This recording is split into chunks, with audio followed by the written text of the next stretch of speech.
This is the CNC Router Tips Podcast, episode 27. When you're visualizing and setting those goals, if you don't have something that, has a real meaning for you, that you feel at your core, that you can get passionate about, then it's going to be pretty empty.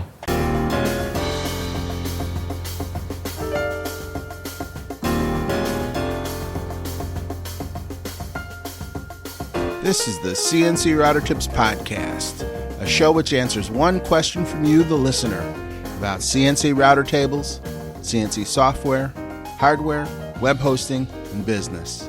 I'll help you get started in your CNC hobby or business and help you cut through the confusion. Today's episode is sponsored by themakersguide.com. The Maker's Guide. Useful tools for makers.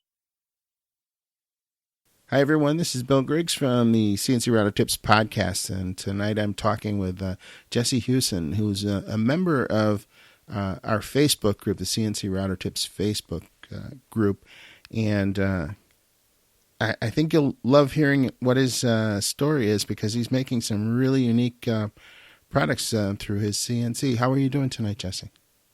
I'm great. Yeah, thanks for having me. Oh, you're welcome. Now, where are you from?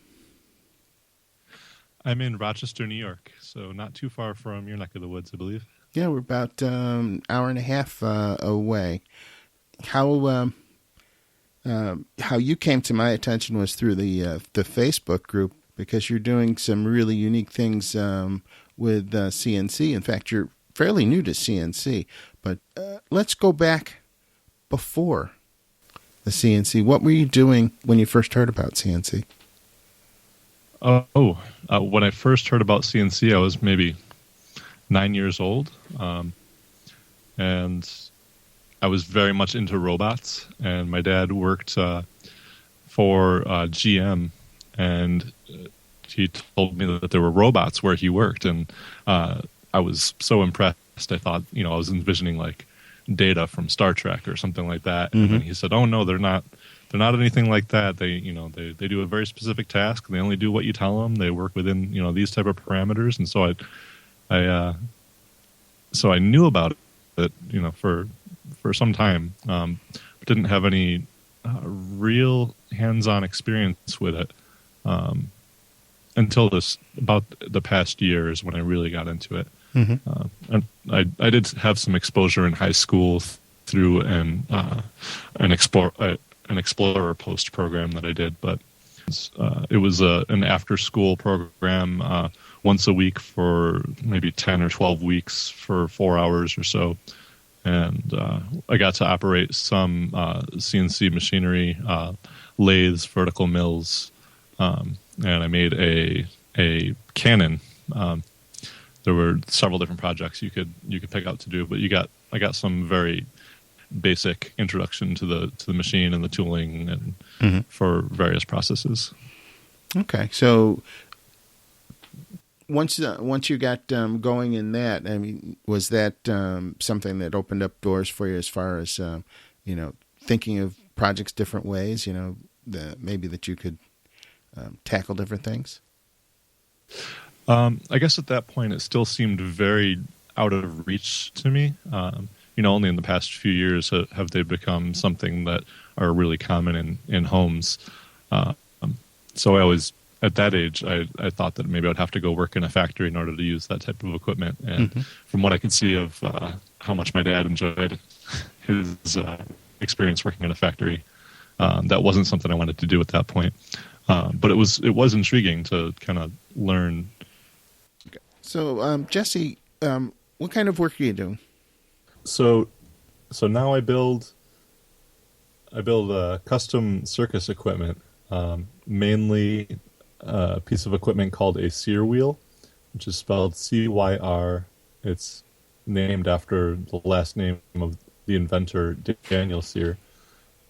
And what it is basically a 6 foot or so tall metal ring that the performer stands inside of and does spins and flips. And it's kind of as if you had a quarter spinning on a table.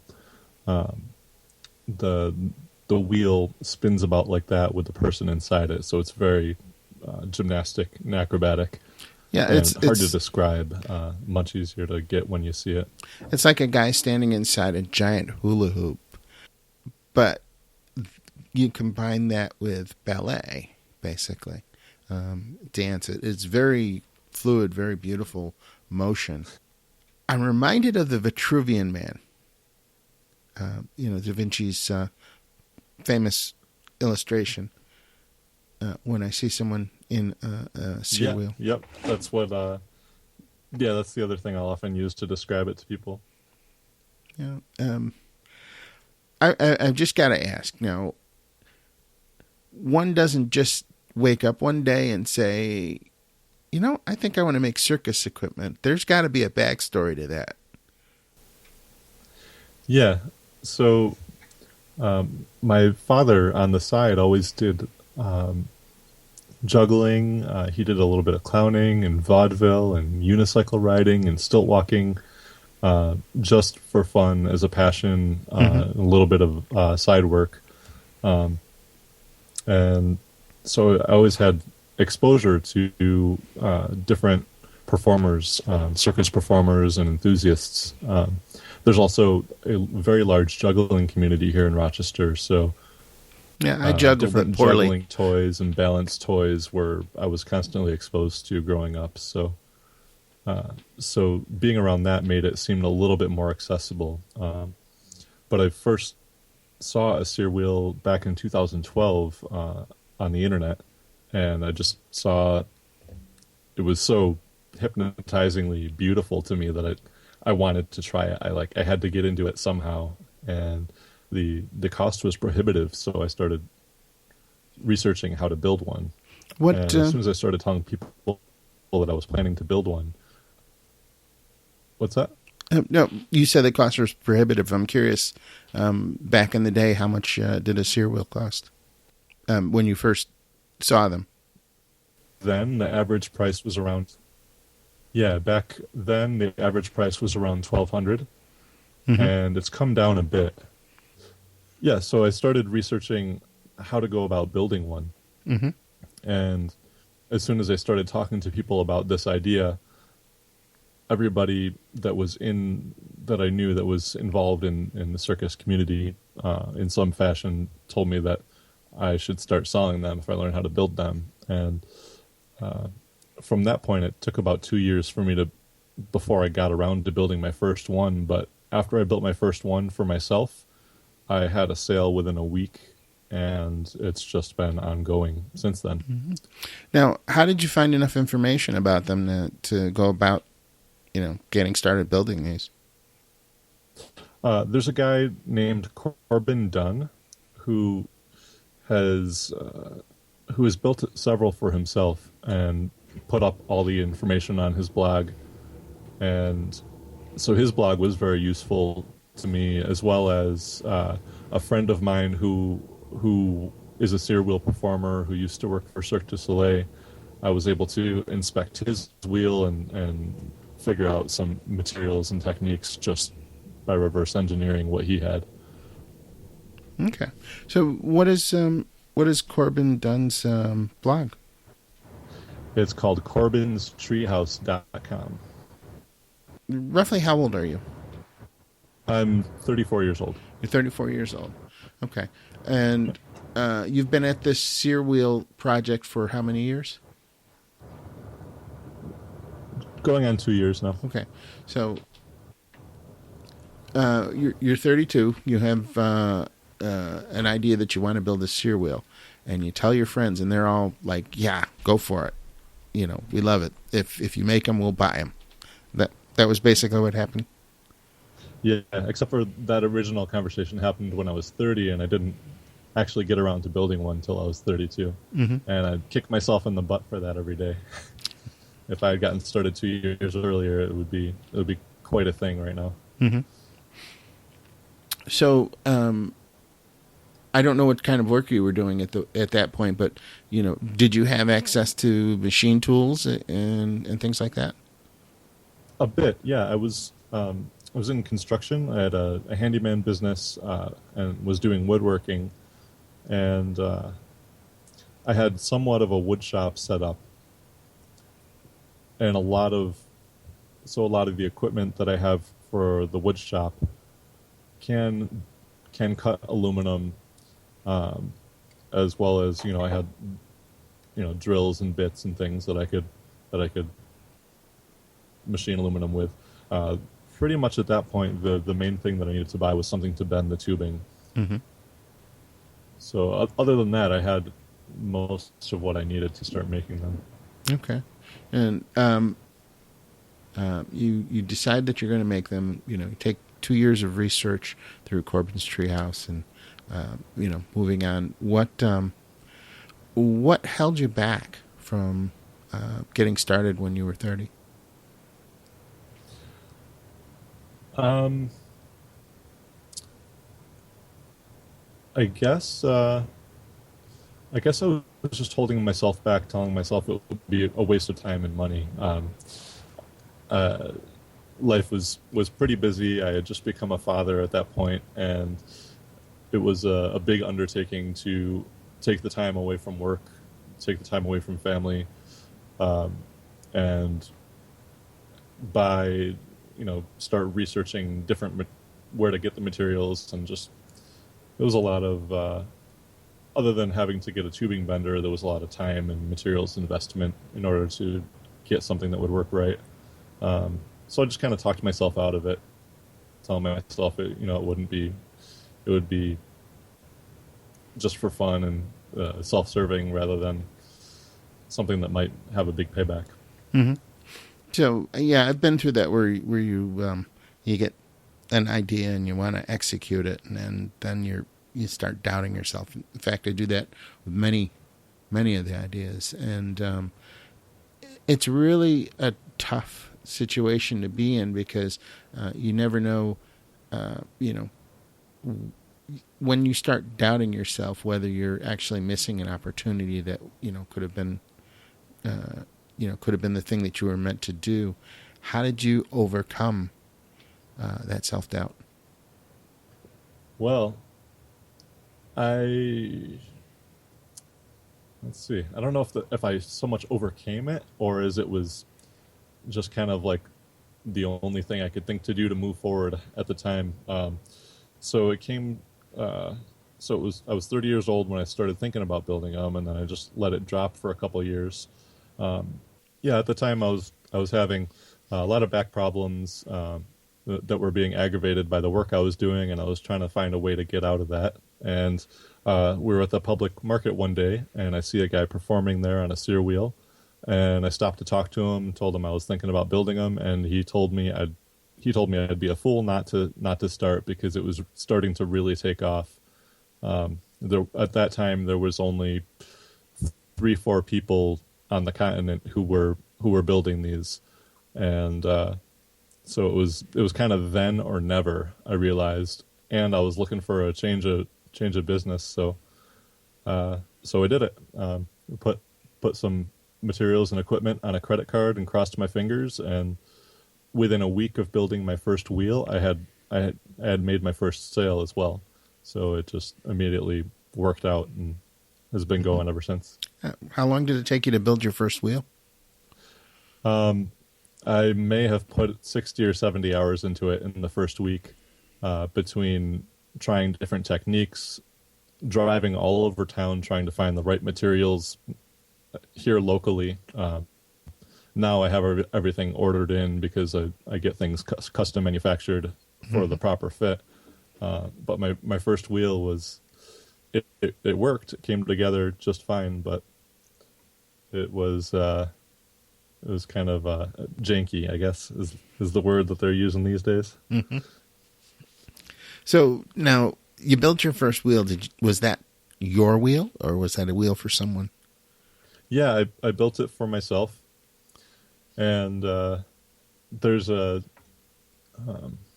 forum on Facebook called Sear Wheel. It's a closed group, kind of like CNC Router Tips, and I had been a member of that for a little while, and I just posted a lot of build updates on there, and it impressed some people, and that's how I've generated most of my sales since I started building. Mm-hmm. But so yeah, that wheel was for me, and I found out that I love building and prototyping and developing and designing way more than I like putting the hours of practice you need to put into actually getting good at performing on it. So so that works out for everybody because the performers are really happy to buy my wheels, and I'm really happy to keep pushing the envelope and doing new things with it. Mm-hmm.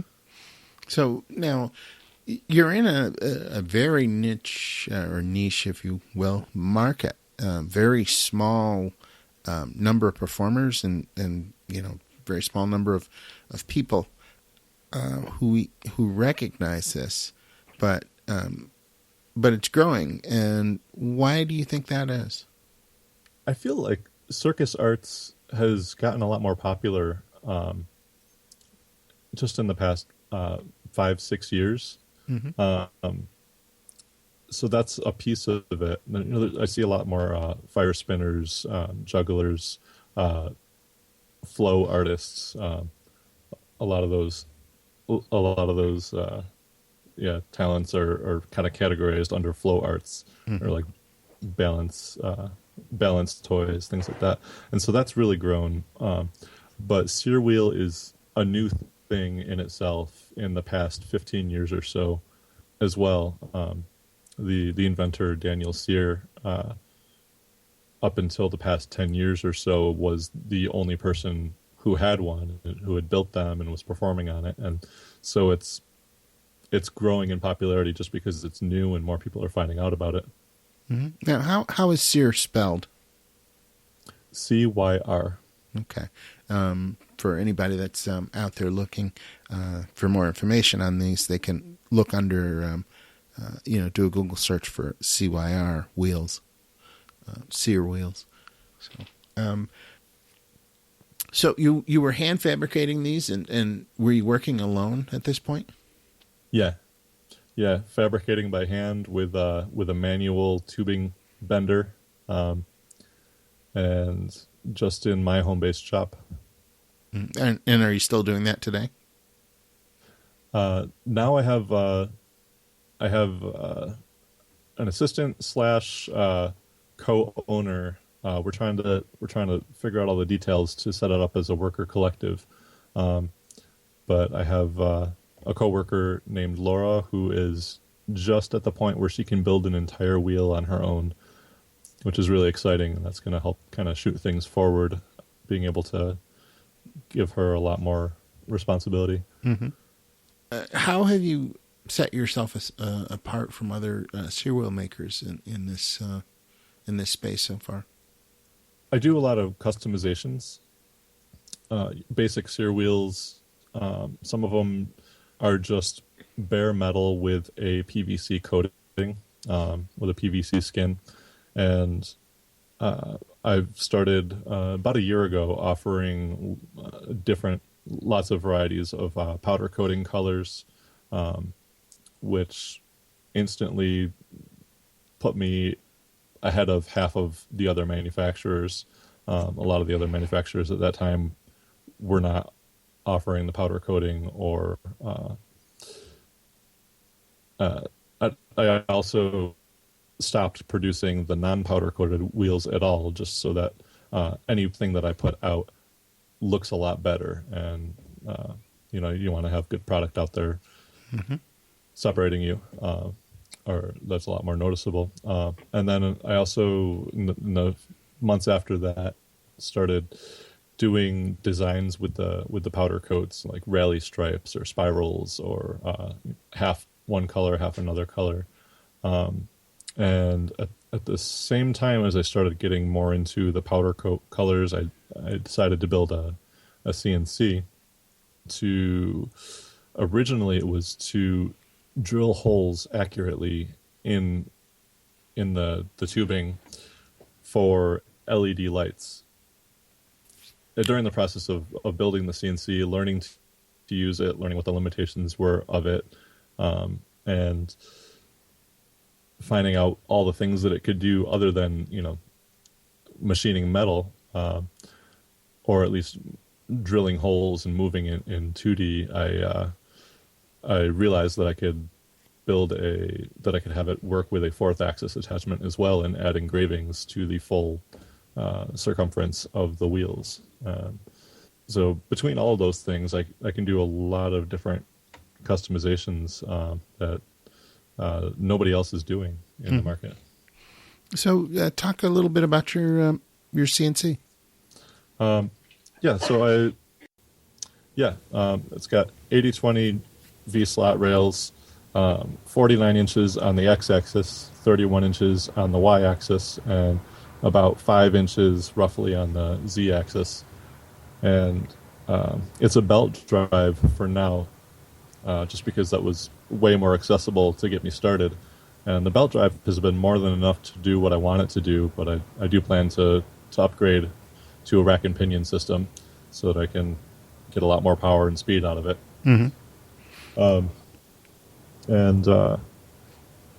It's loosely based on the Ox, the Open Builds Ox design.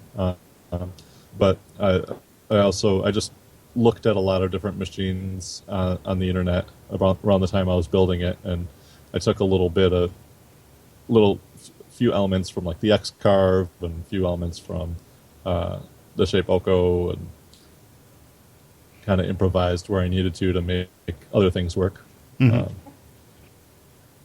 was definitely a bit of a learning curve trying to figure out, how it all breaks down. Like, the computer sends out a signal, goes to the motion control sends signals to the motors move it. That I couldn't find anywhere that would just break it down clearly as far as what I needed to do that, what type of motion controller, what type of machine control software, and so there was a bit of a learning curve, not even knowing what words to Google for in order to figure that stuff out. But it ended up all coming together once I realized that there's just a basic process of basic workflow that makes it all work. Then I realized I needed to pick out a motion controller, and that was really the main piece that pulled it all together for me. I remember when I was trying to get started, that was one of the big sticking points, because you don't know what the servo drivers or the stepper drivers did. Could the software, for instance, create step and direction? Could it just create designs? And it was never clearly spelled out in a lot of places. And that was one of the reasons why I started the CNC Router Tips podcast and Facebook group, was to try and share the information that I gathered the hard way, so folks wouldn't have to go searching for it. Yep. Yeah. And thank you. We're all excited that there's a community behind it now that's really easy to reach. Yeah, and be a part of. I'm so glad to have that community. It's amazing to me to watch all the new things that people come up with every day, and everyone's pretty good about sharing the knowledge. They're not trying to hide anything. So I'm really glad about that. Yeah, it's the kind of community I would like to be part of, and am. So, yeah. But what did you end up doing for your motion controller? I'm using the Tiny G by Synthetos, and it's the only motion controller I've ever used so far. So I've been very happy with it. Not really knowing how it compares to the Gecko controllers or the smooth stepper boards, but I like it a lot. Mm-hmm. I'm using, for my control software, I'm using Chili Pepper. I don't know if you've tried that out or played with it at all yet, but I've never used Mach 3 at this point, mm-hmm. and I've been very happy with some of the features that Chili Pepper has. Yeah, I have not actually used Chili Pepper, but I was looking at it the other day, going down through the features, and it appears to be growing quite a few features fairly rapidly. They're still doing a lot of development on it, which is great. Yeah, yeah. Yeah. Yeah, the only downside to it is that you need to be online for it to work. So, uh, um, unless we have an internet outage, I'm fine. But it's gonna just be tricky to figure out how to keep my productivity up someday when we have a snowstorm and the internet goes out. Yeah. There are some solutions for that. You can run your own Chili Pepper server because it's all open source, but there's a lot of overhead involved in that. So Yeah, one of the I love the open source community. I'm a maker. I've been a maker since makers started being makers. But one of the downsides to me of a lot of the open source software that is out there, Arduinos and Raspberry Pis and all of those programs and hardware require you to learn so many programming skills that if you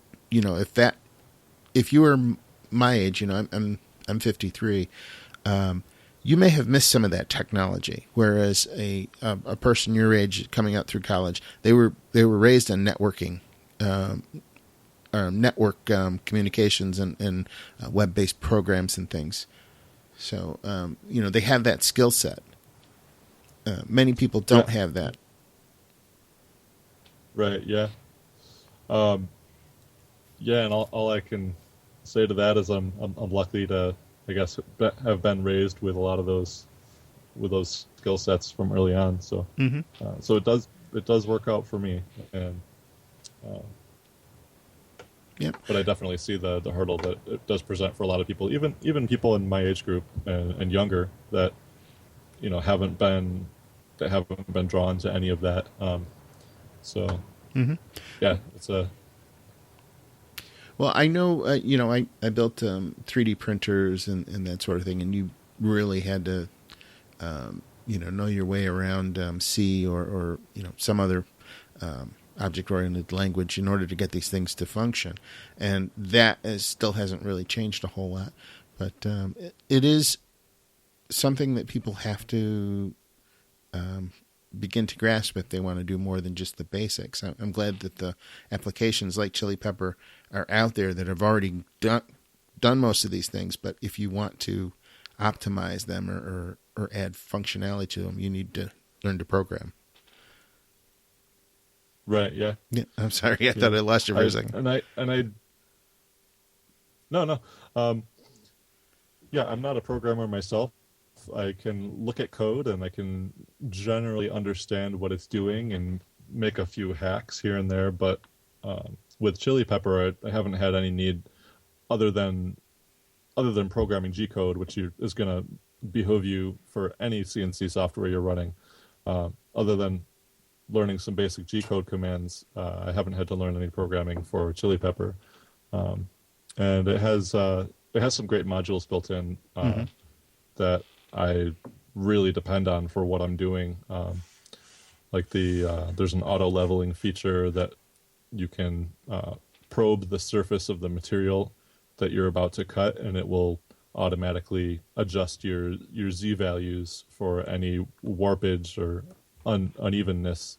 So that's really helpful when you're working on engraving on round tubing. And that's actually a module that they put in there for milling PCB boards, but it'll work for any size Z offsets.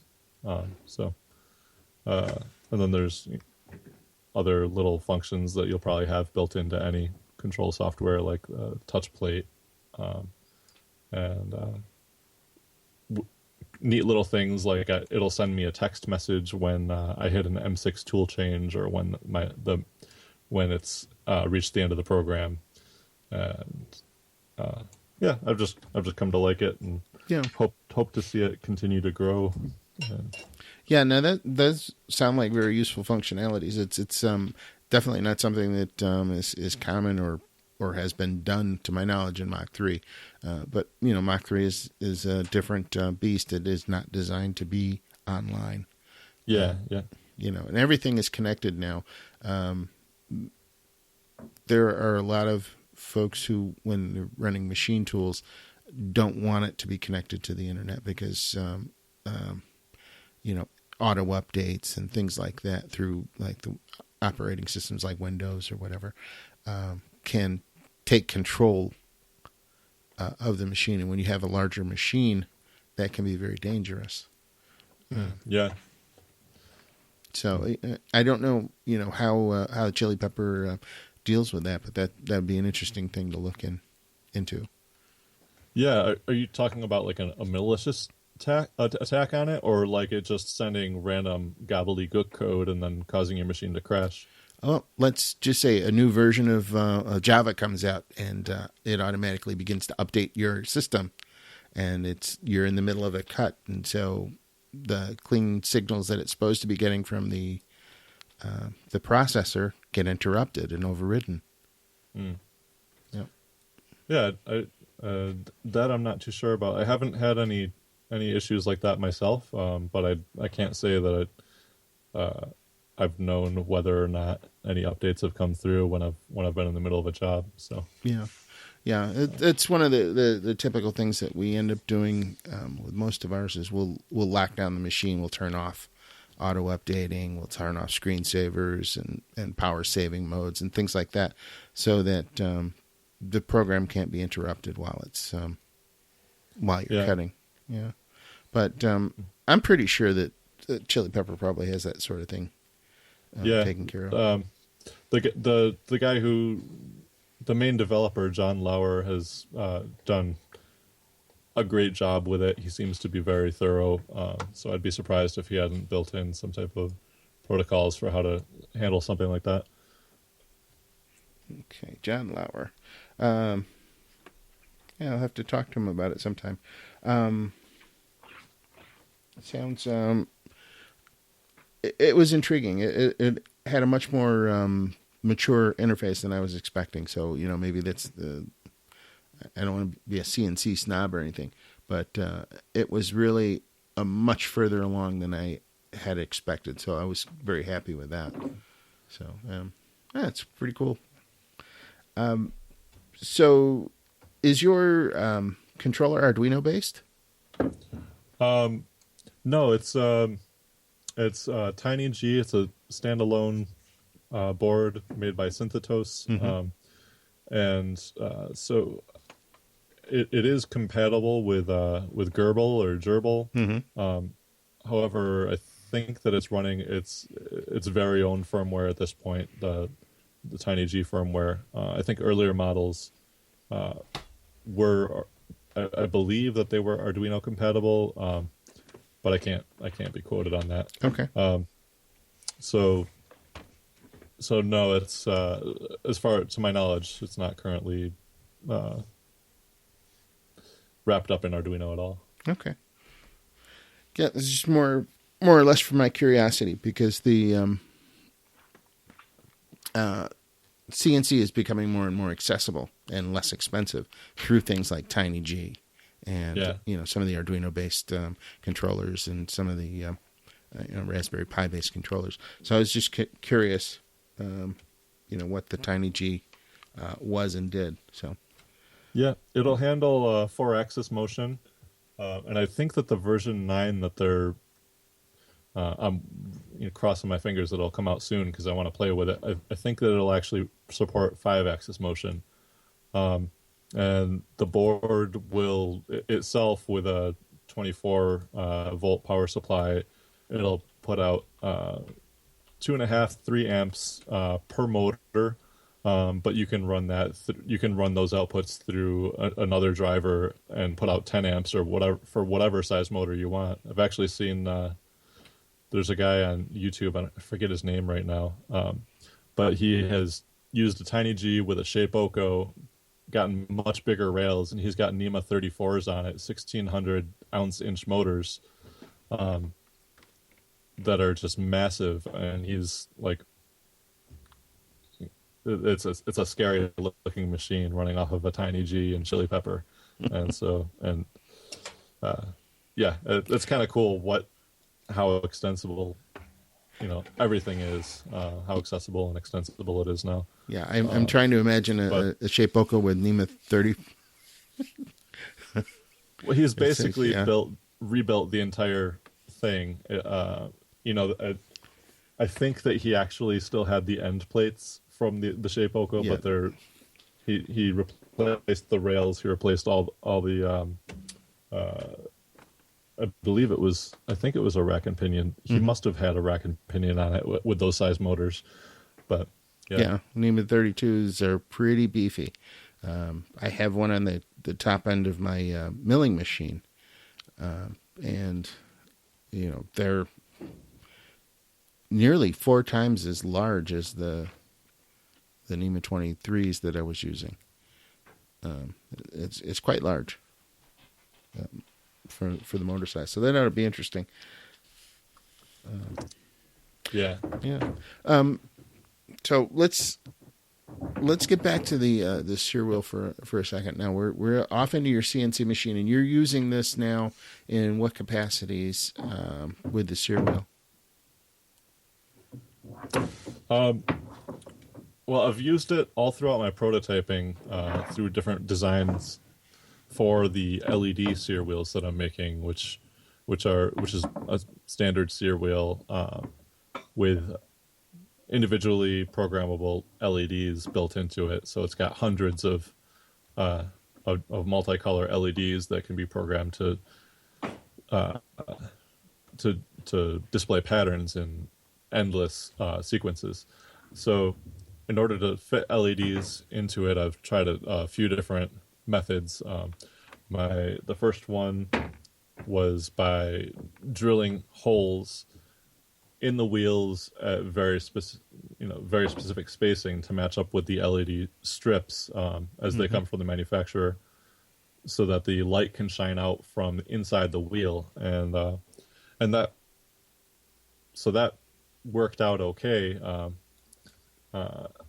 But I came across, I went back to a different way of building it, where I'm actually making grooves in the surface of the aluminum, laying the LED strips down in those grooves, and the grooves provide some protection for the LEDs along with the PVC skin over it.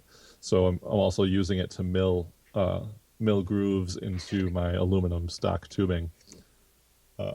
And so with my machine, even though it's belt driven and it's kind of small motors, they're NEMA 23s, about 255 inch motors, I think. But even with it being belt drive, I can still mill these grooves in it, and I've got to do 15 grooves per wheel, 3 wheels on each of 5 sections for the wheel for the LED strips to go into. And so these grooves are roughly 4 foot long by an 1/8 inch deep by a 1/2 inch wide for the LEDs to sit into. And each one of those grooves takes me about 35 minutes for the machine to run. So I'm running about 7 inches per minute, I believe. And about 1.5 millimeters depth of cut, or 60 thousandths depth of cut. And it handles it. It's like I'm definitely maxing out what the machine can do until I get to a rack and pinion and do some other things to make the Z-axis a little more rigid. So I'm using it for that, as well as engraving. I've done a couple wheels where I've engraved the Elvish One Ring inscription from Lord of the Rings into the side of wheels, and then I get them powder painted. Then I get them powder coated gold, and I think I've made 3 of those so far. So those have been pretty popular. And I did another one where I engraved 500 digits of pi around the circle. That was a fun one, and for each of these things, I have to come up with different methods. Sometimes it's with a 4th axis attachment. Sometimes it's with laying out my tool paths along the radius of the wheel, so that I'm engraving on the side of the arc, so the actual the actual tool paths have to match the arc of the wheel, which is a different size for each buyer. So the size of the wheel is determined by the height of the buyer and how long their arms are and whatnot.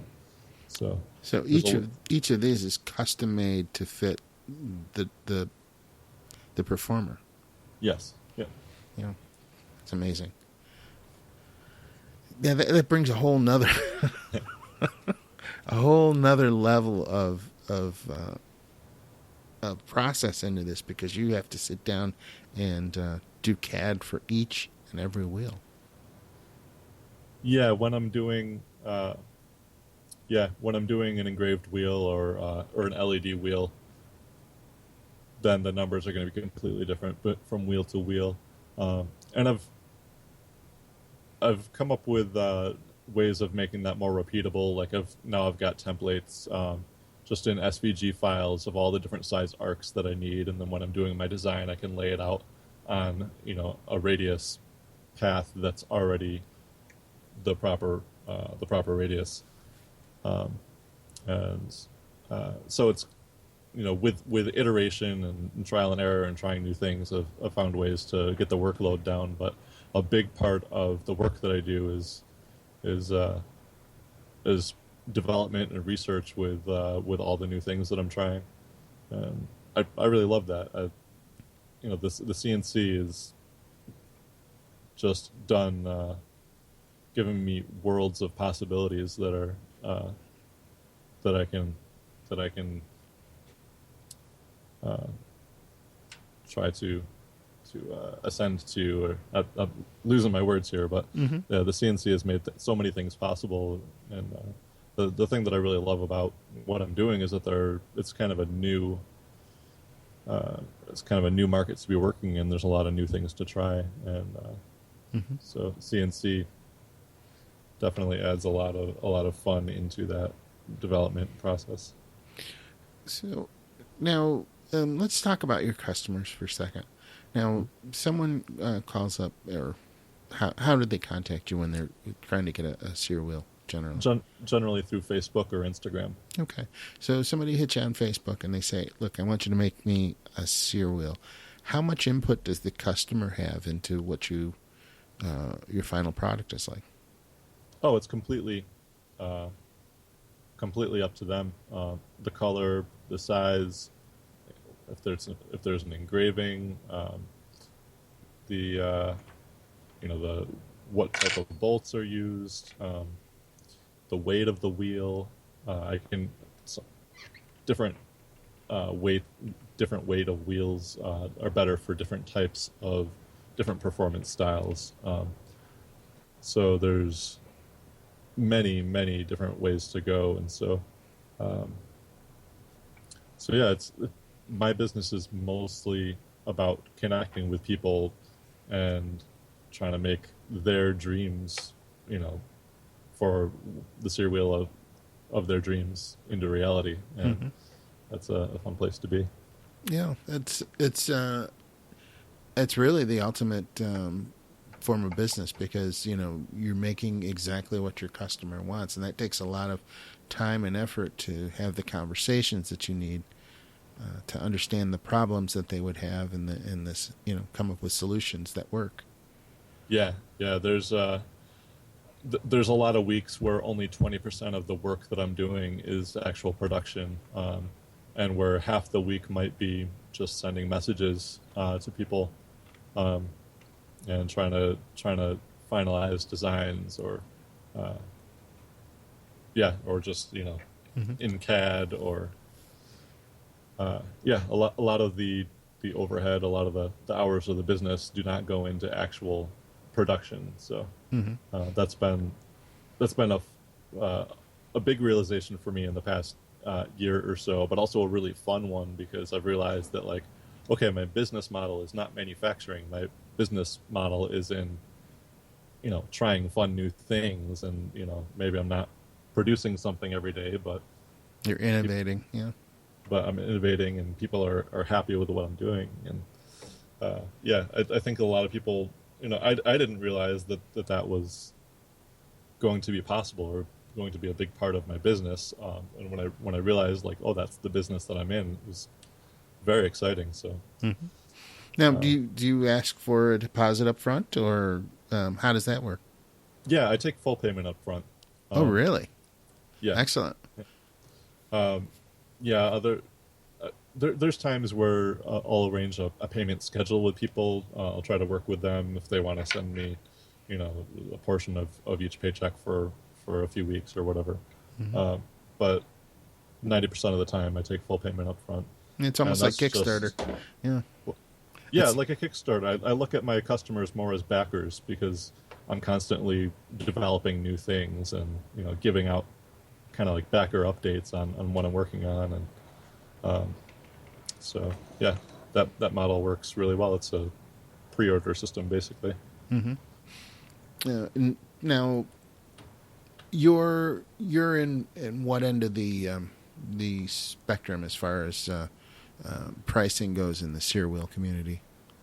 I'm near the top. There's some builders out there that have been doing it for 10 years or more, and their prices are a little bit higher than mine, except for with the LED wheels, because I'm really innovating with that in ways that haven't been done before. So I've got nearly the highest price on LED wheels. There is one manufacturer who makes LED wheels that are not. They're basically a different product. They run off of a DMX controller. They don't have anywhere near the complexity built in, and I don't think that they're really selling any. So I don't even take them into account as a competitor at this point. But once I finish my my prototyping and beta testing period with that, the prices on mine are going to go up above where the competition is even there. So yeah, it's very interesting. I often talk with my guest about pricing because it's a common topic in the Facebook group. Where people are concerned about, charging for their work, and in most cases are undercharging based on, how much time they have in the product, the materials and that sort of thing. So, how do you rationalize charging a top dollar for a product? Well, I need to rationalize actually charging more than I am right now because all of the time that I put into creating one-of-a-kind things that nobody else is producing really has a lot of value. And because I'm putting all that time into figuring out a new problem that nobody else has tackled before, or just getting something just right for somebody, eats into the profitability of what I'm doing. So even charging, near the top of what the market's at, I'm not getting rich doing it. And at the same time, it's still a new business, so I'm constantly reinvesting in the business, which I can't not understate how important that is. Which is something that I didn't really think about in a lot of my business ventures. I ended up reinvesting in the business because I saw it was necessary, but a lot of times wasn't charging appropriately. So I will definitely recommend to anybody who is getting into something, if your goal is to put out a quality product that you're proud of and do something, where the level of quality and service can't be met, you need to be charging a lot in order to put that value into your business so that you can do that and put that value into your skill set. So that you have time to research and develop and innovate. I know you and I both have. So that's. I know that you and I have both read a lot of Seth Godin's information in the past. And Seth is always talking about knowing the price of your work and what the value is, and we always undervalue it. And his motto is to double it, double what you think your product is worth. Yeah. Double and a half, yeah. Yeah. And when I've set my prices, I've used that, and then still found that I should be charging more. So it's also easier to do it up front rather than having to raise your prices again later. Mm-hmm. Which I think that he actually, I forget which book it is, but he has a book almost completely where he talks about that for most of the book. Mm-hmm. I forget which one it is. Anyway, yeah. Yeah. Seth Godin's a great one to listen to. Yeah. He talks about that quite a bit, and Pat Flynn also talks about it, and it's I encourage anybody out there who might be listening to this who's actually doing CNC as a business to get out there and start reading and listening to some of the folks who are talking about the process of doing business and the mindset behind business, because it can really help when you come up against these questions, and you will. So one of the things that was interesting to me today, a friend of mine sent me a link to a video. And there's a watchmaker in France, I believe. Patek Philippe is the name of the watchmaker. And what's unique about him is he makes a $2.6 million wristwatch that takes 10,000 man hours to make. Wow. This watch is beautiful, and I wonder if maybe even at 2.6 million, he's pricing his watch low. Is he a one-man shop, or oh no, how he does he produce them? He has many employees. I can't remember whether he said 200 or whether he said 20. But okay, yeah, because I'm thinking like is his whole career to build 5 watches and then he retires, or like what? I think he's very selective. I know you have to be interviewed before he'll let you buy his $2.6 million watch. So I don't believe I'll be interviewing with him anytime soon. But you never know. Well, I wish you luck if that's your end game here. No, my end game is not to wear a $2 billion watch. I can think of many other better uses for $2 million that would improve people's lives, rather than being bling on my sleeve. Yeah. So no. If I had $2.6 million, well, actually, let's ask you this question: if you had $2.6 million, what would you do with it? Oh man. Well, I know that I would probably invest into the business. Mm-hmm. I'd probably have my kids' entire educational careers paid off. I would pay back my school loans. That's such a big question. I'm trying to figure out what my end goal is actually. Lately. I'm thinking, because my business is moving in so many directions right now. It's just jumping forward, and I'm trying to figure out where I want to be in 5-10 years. And I'm starting to be able to answer that question, but I would need to know a lot more about the answer to that question. I think to know what I would do with $2.6 million. Oh, that was just a very smart answer. But if anybody out there wants to donate to the Jesse Hughson will do something good with $2.6 million fund, I'll set up the GoFundMe. Excellent. Yeah, it is funny that we put that out, and when you mention a specific dollar amount like that, $2.6 million, how the brain kind of it's like you freeze up for a second, because it's almost inconceivable. Yeah.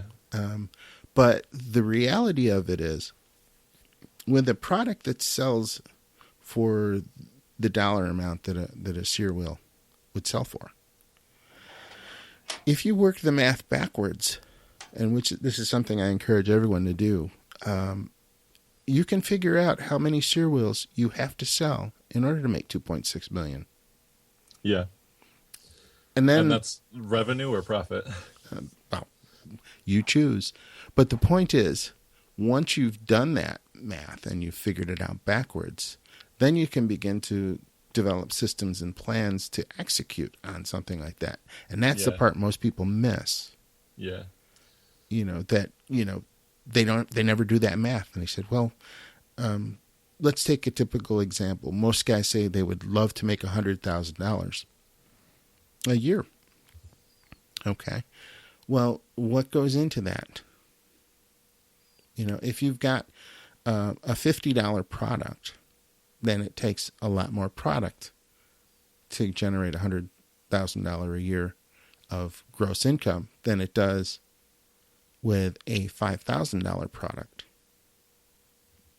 And so you just work the math backwards. You just, quickly figure it out. And, then you can set a plan of action, and then you set how soon you want that to happen, and you put a specific date to it. And, next thing you know, there's the Jesse Hughson Fund.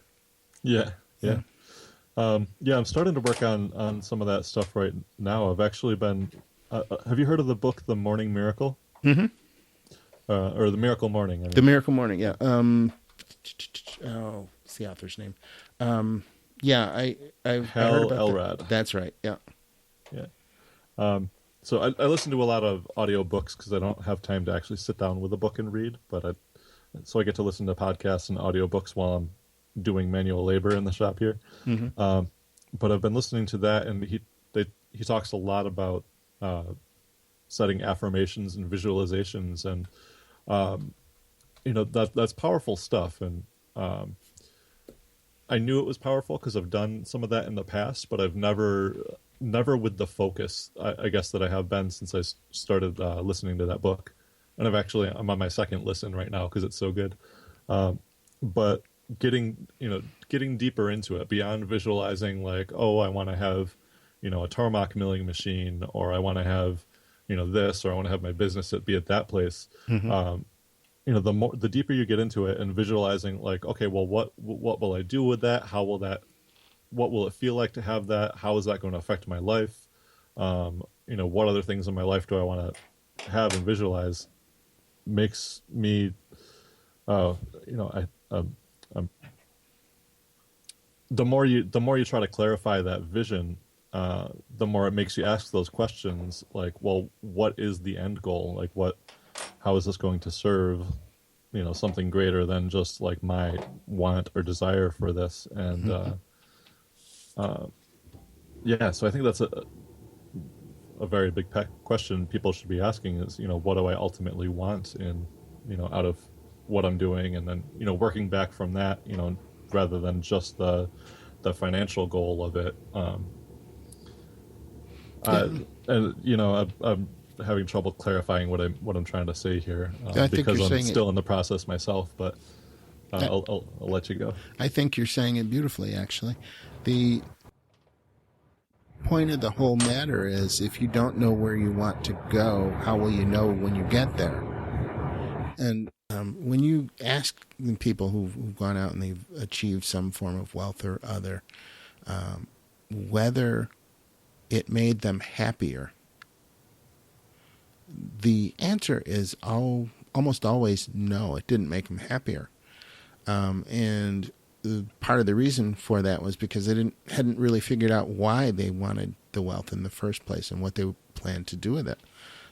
They just had set a goal and went about and achieved it, and they didn't really ever give any thought to, who they wanted to hang out with, or what it was their greater purpose. It's the guys who sit down and think about what they would do that seem to be the happiest. The guy says, well, I always wanted to, found a school, or, I always wanted to bring underprivileged kids to the country for the summer, or, whatever their why is, those folks that figure that out seem to be the happiest. Yeah, definitely. And those are the things that I'm finding myself leaning towards. Is like your mom told you, each one teach one.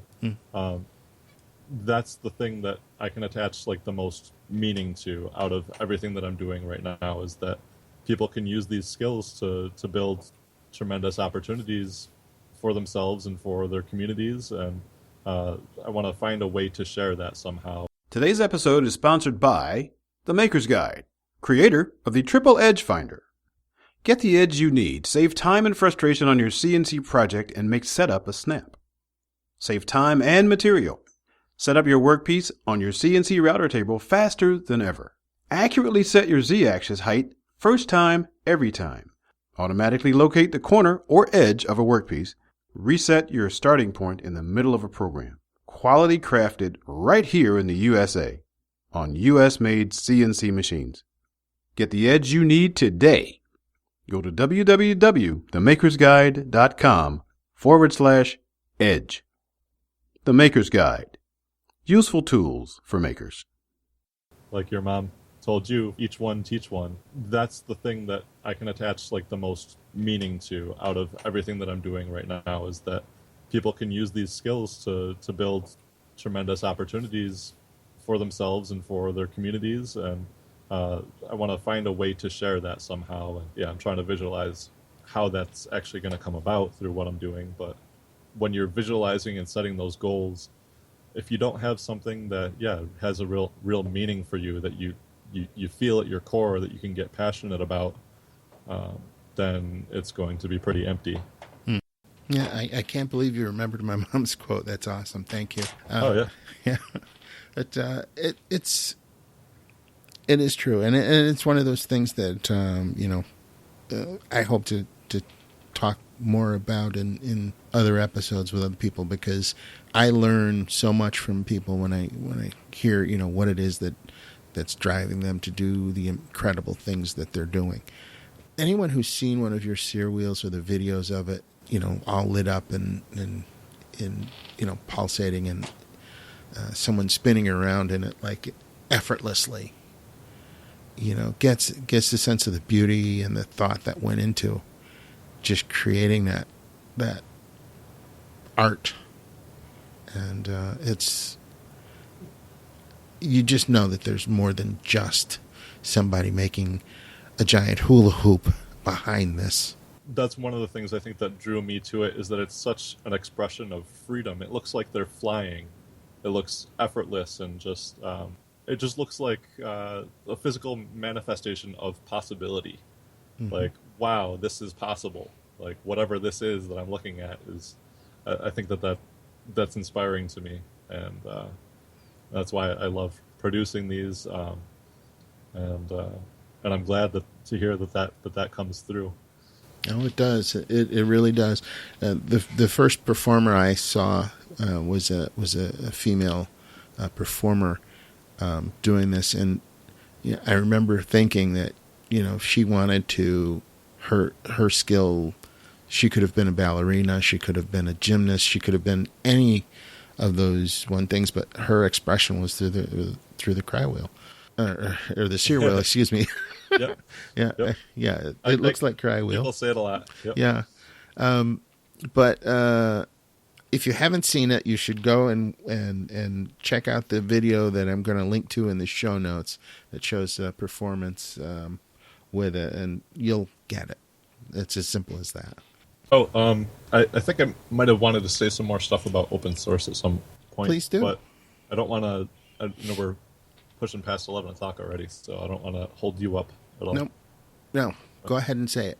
So I'm very open about my research and development and things that I'm finding, or like my trials and errors as I'm researching and developing things. And there's a lot of other sear wheel makers who are starting to emulate, or who already have emulated stuff that I've done. And I've had a lot of people telling me like, oh no, don't put your stuff out there because everybody else is going to copy it. And that's a struggle that I've had throughout this, is that I'm so proud of the stuff that I'm doing. I want to share it with people. It makes it more exciting. And then, people give me all this positive feedback, and it keeps my wheels spinning. But like at the same time of felt like, oh, I can't let, my would-be competitors know, that, oh, this method works better than that method or whatever. And I guess that's, I continue to find that it pays off. I'm making way more positive connections with people than somebody else, ripping off what I'm doing is going to hurt me or anybody else. Mm-hmm. And I guess I felt the need to talk about this just because it's on my mind a lot more now, because I've been trying to push myself into becoming even more open about what I'm doing, especially with the LED steer wheels, trying things that nobody else has tried in it.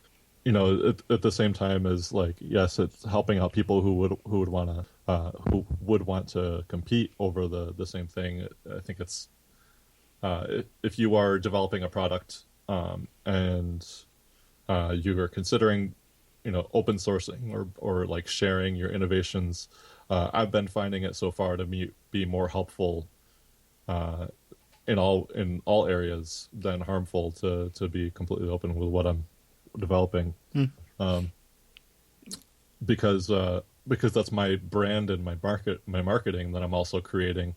It's very visible to people who are going to buy from me that I'm putting a lot of time and thought and work into what I'm building, and that I'm going to really push the envelope and try to do things that other people might not. There's the marketplace is becoming more crowded with other manufacturers, but there's, to my knowledge, none of them are putting out anywhere near as much information as I am about how they're built, or what future developments they're going to be working on. Mm-hmm. I see that, building connections. Yeah, I see that happening quite a bit. There are a lot of people who are very transparent with their business and their business practices. I don't know if you watch a lot of YouTube videos, but there's John Grimsmo from Grimsmo Knives. Love it. Yeah, he does. I love his stuff. Knife Making Tuesdays, which is really a great thing. The reason it works for me is because he's letting you behind the curtain, to see, hey, I'm just a guy making stuff and I'm making it better, and I spent a little time developing this, and this worked for me. It might not work for you, but this is how I'm doing it. What happens is your fans or the people who admire what you do start suggesting things that you may have never thought of. Say, hey, why don't you try this? Because it's a lot of times when you're developing these things, mm-hmm. you're so close to the project that it's difficult to to see simple solutions.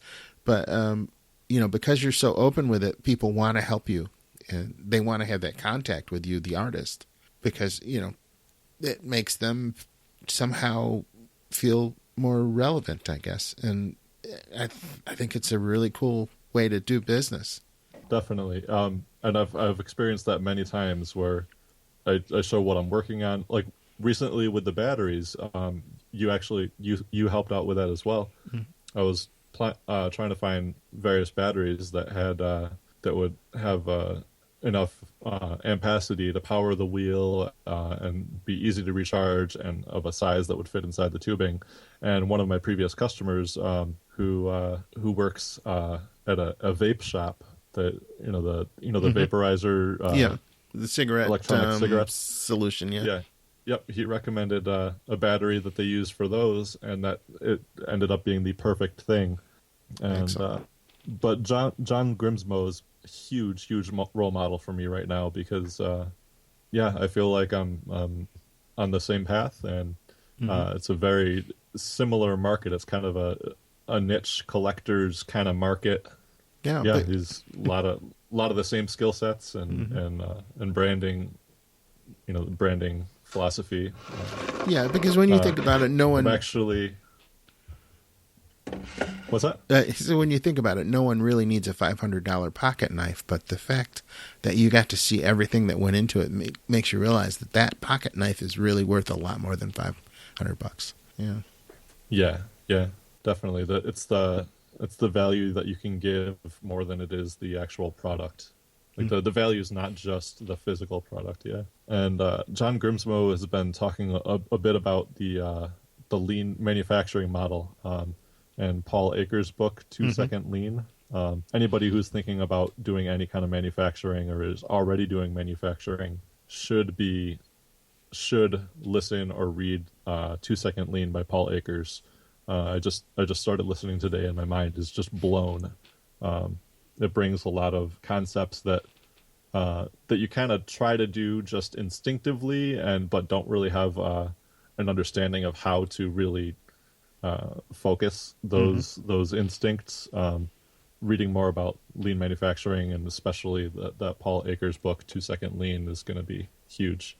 I will check that out. I hadn't heard of that one. I'll put a link to it in the show notes. Excellent. Yeah.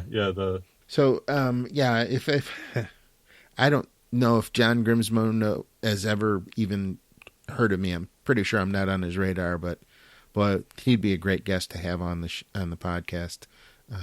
I realize it's not specifically CNC router, but he is doing some amazing CNC milling, and I think the two are so closely related. It would be an amazing show.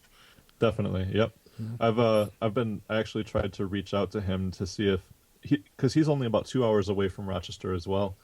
I've tried to reach out to him to see if he would come to our Maker Faire as well this November, but he's actually just in a video today or yesterday mentioned that he's like having a lot of trouble staying on top of his emails. So don't know if that's gonna work out with his busyness level and communication bottlenecks and whatnot. Yeah, he's just moved to a larger shop and bought bigger machinery, and I'm sure he's going pretty heavily right now. Yeah, he's got his work cut out for him. Yeah. Yep. Yeah, very happy to see that development. Yeah. I asked this question of everybody that comes on the show, and I said, if you couldn't fail, if everything lined up perfectly, you had all the money you needed, all the equipment, the space, everything was perfect, what would you be working on next? I guess I'd be trying to do something to inspire kids, to let them know that their dreams are possible. The thing that I come back to that hits me most emotionally when I'll have these little moments of realization with what I'm doing right now, that I am doing exactly what I envisioned I would be doing as a kid before I kind of became disillusioned by teenage angst and the world not being what I hoped it would be or whatever. When I was like 9-10 years old, I was obsessed with robots. I wanted to be an inventor. I wanted to just be doing basically what I'm doing right now. I mean, I had maybe much loftier goals right then, not knowing the limitations of where the technology would be or anything. But I definitely feel in a place where I can live out, some of my childhood dreams, and those passions are deep with any of us, and I think we all have them, no matter how far we might have wandered from them. And I think that if I had, that I might have found my way, a lot sooner than the age of 30 or 32 when this really started speaking to me. I think that if I had maybe a little more exposure to the possibilities that there are out there that play to each of our own individual strengths, something in that realm, just showing kids that were like me, that maybe they were inspired and bright, but maybe have learning issues or emotional issues, and get led astray in one way or another, showing them that there's still worlds of possibility outside of this limited experience that you're having right now. So something in that realm. That's awesome. Yeah, I think working with kids is probably one of the most rewarding types of work that you can do. I know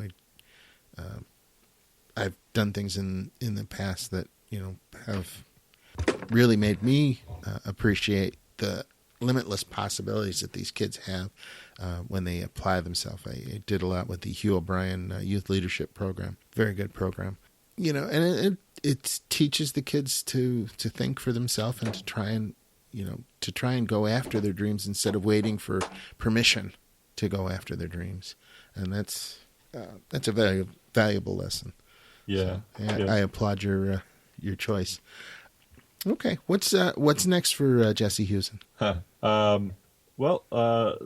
Just working a little bit more, doing some of the internal work on trying to define what the bigger end goal is, and trying to achieve some steps to get there.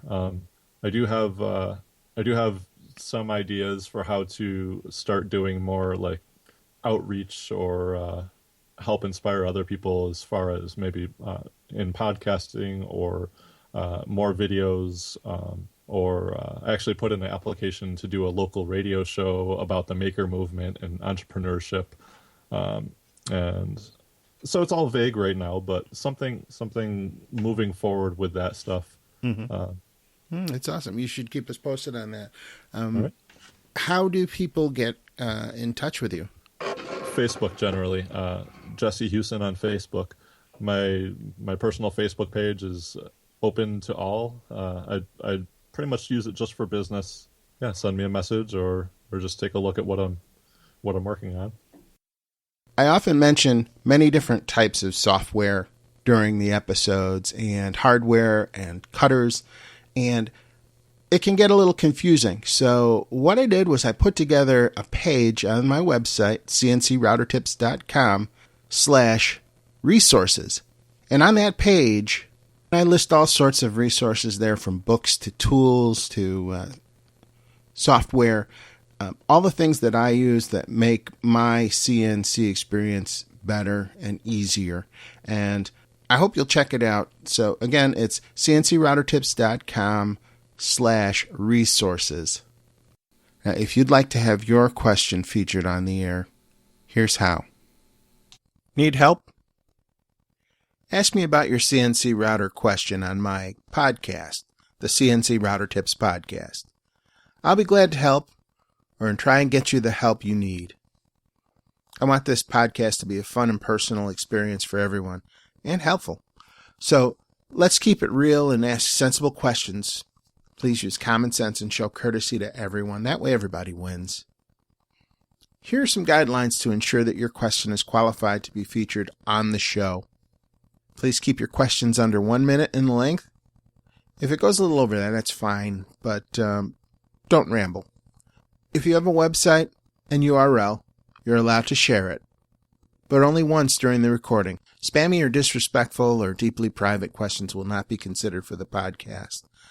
If you need to ask more than one question, just make each question a separate voicemail. Thanks again, everyone, for tuning in and listening to the CNC Router Tips podcast. If you'd like to join our free mailing list, you can go to cncroutertips.com, and there's a link right there on the top of the page which tells you how to do that. Thank you so much, and have a great day.